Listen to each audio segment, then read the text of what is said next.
ito ay rated SPG. Striktong patnubay at gabay ng magulang ang kailangan. Maaaring may masiselang tema, lengguwahe, karahasan, sexual, horror o droga na hindi angkop sa mga bata. Iyak nga ng iyak itong si Rosel nang makita nga niya ang katawan ng kanyang mga anak. Sinabi nga niya na kung ano man ang gusto ng dalawa ay susundin niya na. Isa kasi sa sinisisi ni Rosel ang sarili niya kung bakit umalis ang dalawang kambal. Naging matigas kasi ang puso niya at ayaw niya talagang patawarin ito ngang kanyang dating karelasyon na si Chris.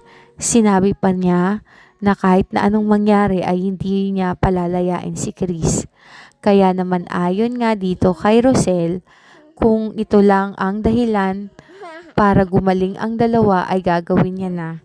Mahal na mahal niya ang kambal, kaya naman kahit masakit para sa kanya na patawarin si Chris ay gagawin nga niya.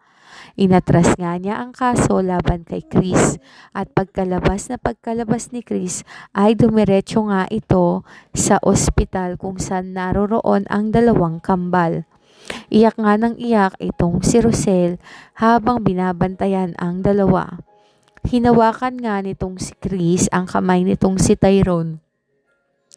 Sinabi niya na malaki ang kasalanan niya dito kay Tyrone, kaya naman sana ay humaba pa ang buhay nito at makarecover nang sa ganoon nga ay makabawi pa siya sa lahat ng mga kasalanan niya dito. Nangako nga itong si Chris na hindi niya sasayangin ang pagkakataon na ibinigay nitong si Rosel sa kanya. Tulala noon si Rosel at tahimik lang dahil hindi niya naman alam kung ano ang sasabihin niya.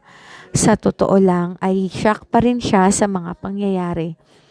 Dahil naman sa statement nitong si Tali laban kay Millenia ay agad ngang nag-issue ng warrant of arrest ang korte upang sa ganoon nga ay makapunta nga ito sa bahay ni Millenia at tuluyan na nga itong mahuli.